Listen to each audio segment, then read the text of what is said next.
Alhamdulillah. Iya, ada semuanya ya. Alhamdulillah. Bagaimana anak-anak semangat belajarnya? Alhamdulillah. Nah, pelajaran kita hari ini yaitu tentang beriman kepada qada dan qadar. Nah, materi sebelumnya kita rukun iman. Ini masih seputaran rukun iman. Beriman kepada qada dan qadar merupakan rukun iman yang keberapa? Yang keenam, ya bagus. Nah, rukun iman yang kelima apa? Percaya kepada kiamat. Apa itu hari kiamat? Hari akhir, di mana hari berakhirnya dunia dan seluruh isinya. Ya. Kiamat dibagi berapa macam? Ada dua. Pertama, ya, kiamat sugra dan kiamat kubra. Kiamat sugra kiamat apa? Kiamat kecil. Tanda-tandanya sudah banyak nampak sekarang. Kalau kiamat kubra, kiamat besar.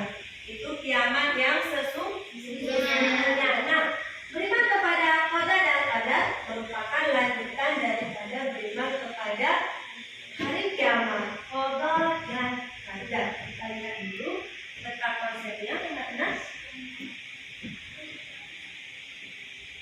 Nah, letak konsep iman kepada qada dan qadar. Yang pertama, minggu lalu kita sudah mempelajari apa sih pengertian beriman kepada qada dan qadar. Ya. Kemudian ada lagi pembagian iman kepada qada dan qadar, ada pembagiannya. Kemudian ada pembagian takdir, yaitu takdir mutlak, mufrad dan takdir mu'allaq. Dan ada dalil tentang beriman kepada qada dan qadar. Selanjutnya terakhir adanya hikmah tentang beriman kepada qada dan qadar.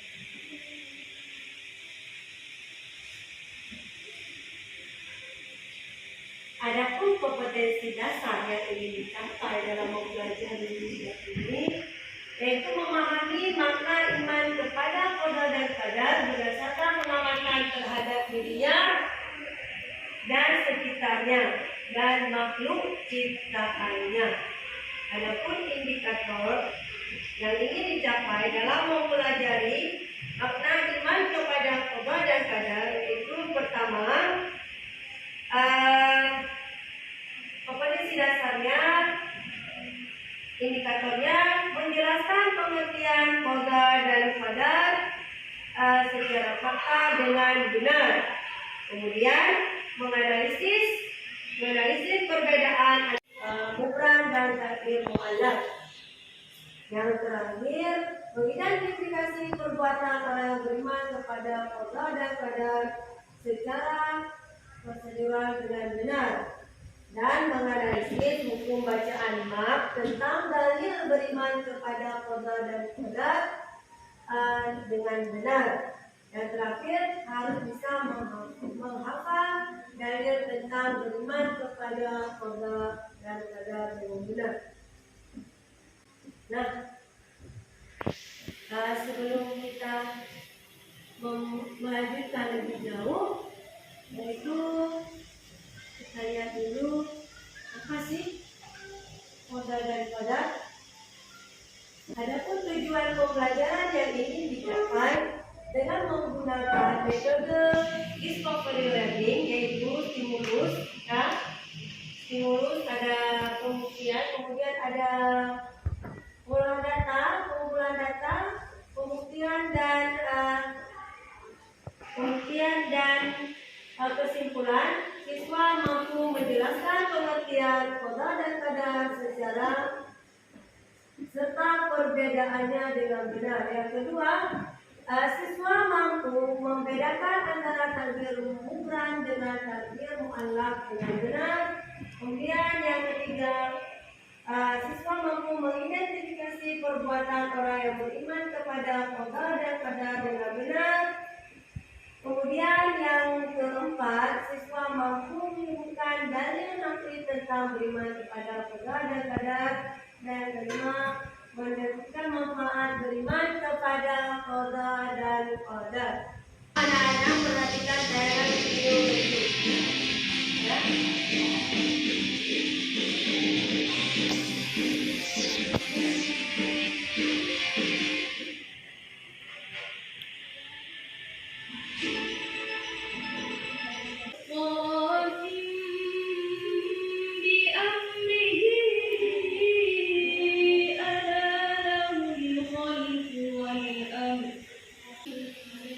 Nah, setelah tayangan video tadi, ada pertanyaan anak-anak? Ada pertanyaan anak-anak? Iya, apa itu? Silakan Pak ini.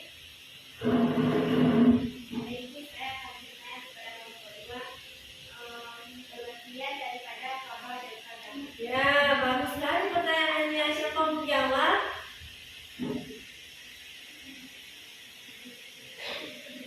Ya, silakan Melani. Ada adalah penentuan dan kepastian yang datang dari Allah Subhanahu wa Ta'ala terhadap segala sesuatu sejak zaman sebelum sesuatu terjadi. Iya. Adalah penentuan Allah yang pasti berlaku bagi setiap manusia dengan ketentuan yang telah ditetapkan Allah Subhanahu wa Ta'ala. Iya, bagus sekali. Beri apa untuk kawan-kawan kita? Ya, ibu ulangi ya sedikit. Yang pertama, beriman kepada qada dan qadar itu erat kaitannya semua dengan rukun iman. Rukun iman ada 6 kita ketahui anak-anak kan? Nah, salah satunya beriman kepada qada dan qadar merupakan rukun iman yang ke-6. Adapun iman adalah keadaan atau suasana hati secara sepenuhnya tanpa keraguan sedikit pun untuk meyakini kebenaran dan kekuasaan Allah Subhanahu wa Ta'ala. Adapun khabar adalah ketentuan atau kepastian yang datang dari Allah terhadap segala sesuatu sejak zaman sebelum sesuatu itu terjadi. Sedangkan qadar adalah ketentuan-ketentuan Allah yang pasti berlaku bagi setiap manusia sesuai dengan ketentuan yang telah dipastikan oleh Allah Subhanahu wa Ta'ala. Ya, bagus anak-anak. Sekarang ibu bagikan LKPD ya. Mohon dikerjakan dengan hikmah ya.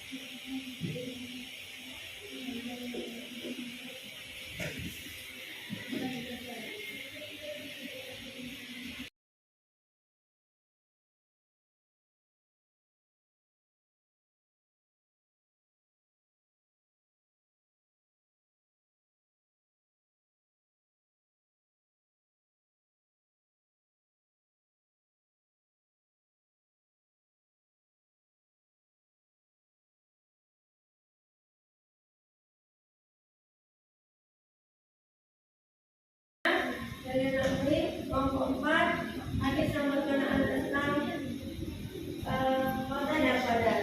Ya, kan? Nah, udah siap anak-anak? Ya. Ya, coba maju ke depan dulu presentasi kelompok 1. Membacakan hasil kerja kelompoknya.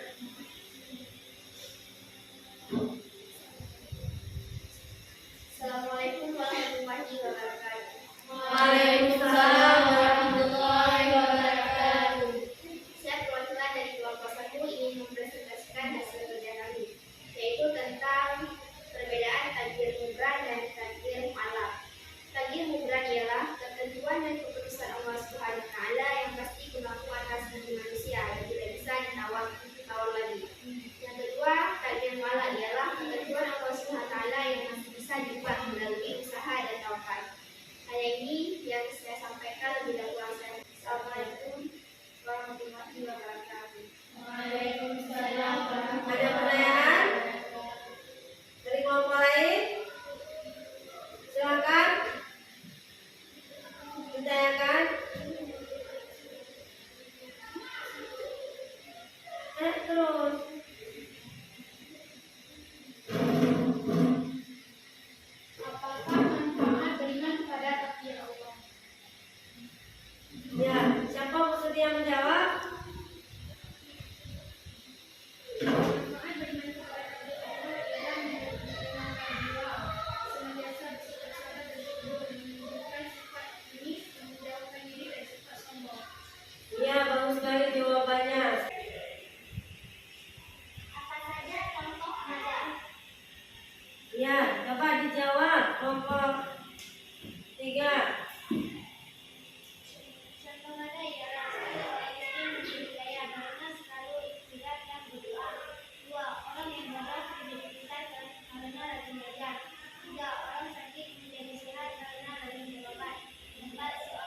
kepada qadar selanjutnya. Coba perhatikan, ini ada beberapa dalil ayat Al-Quran yang berkenaan tentang qadar. Nanti kalian bisa dihafal di rumah dan perbaiki sesuai dengan tajwid dan tajwidnya. Pertama dalam surat Ar-Ra'd ayat 13. Tolong bisa dibacakan sebentar.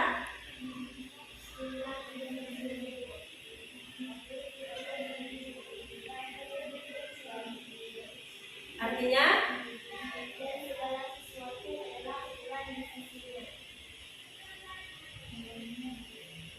dan ada lagi dalam surat Al-Furqan ayat 2. Inilah merupakan dalil tentang qadar dan masih banyak lagi dalil tentang qadar yaitu ada dalam surat Yasin nanti ya.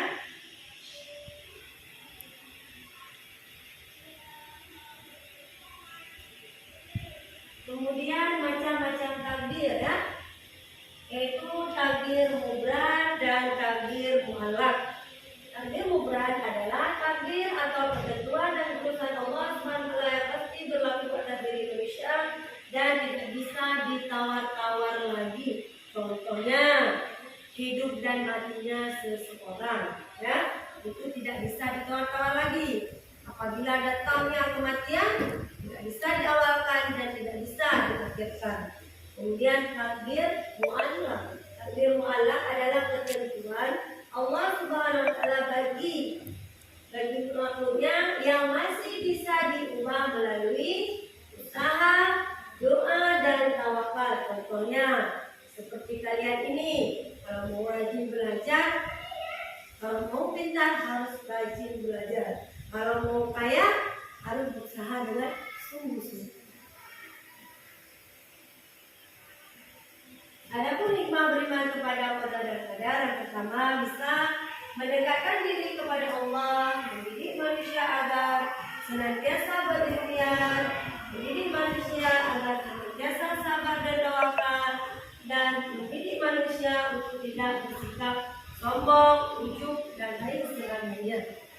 Baiklah anak-anak, ini kan ada tugas evaluasi soal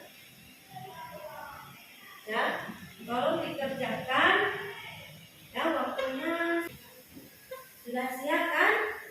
Dikumpulkan. Ini ada lembaran penilaian diri dan antar teman, mohon isi ya,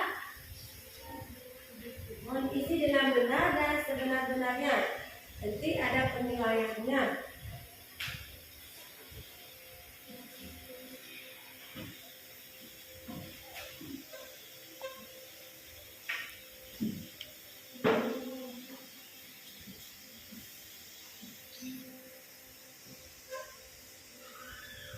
Nah, ada satu lagi, perilaku yang mencerminkan iman kepada qadar dan qadar ada 6 di sini, yaitu senantiasa menjalankan perintah Allah, senantiasa bekerja dan berusaha dengan maksimal, kemudian senantiasa tawakal kepada Allah secara mengeluh dan berdoa, kemudian yang keempat senantiasa mengisi kehidupan dengan hal-hal yang baik, yaitu hal-hal yang positif, supaya mendapatkan kebahagiaan dunia dan akhirat.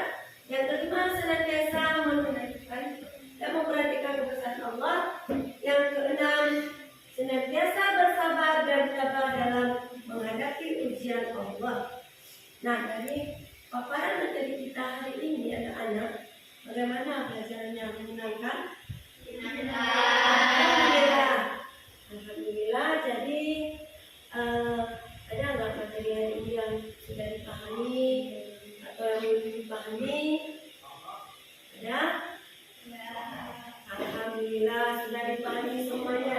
Pesan ibu, tetaplah kalian belajar, tetaplah kalian berusaha. Apabila kalian mau menjadi pintar dan bekerja keraslah, apabila kalian nanti mau mengubah nasib menjadi miskin menjadi kaya, itu erat kaitannya dengan takdir muallaq. Coba ada di antara kalian yang mau mengambil kesimpulan, coba bisa bangun ke depan. Kesimpulan dari qadar dan qadar.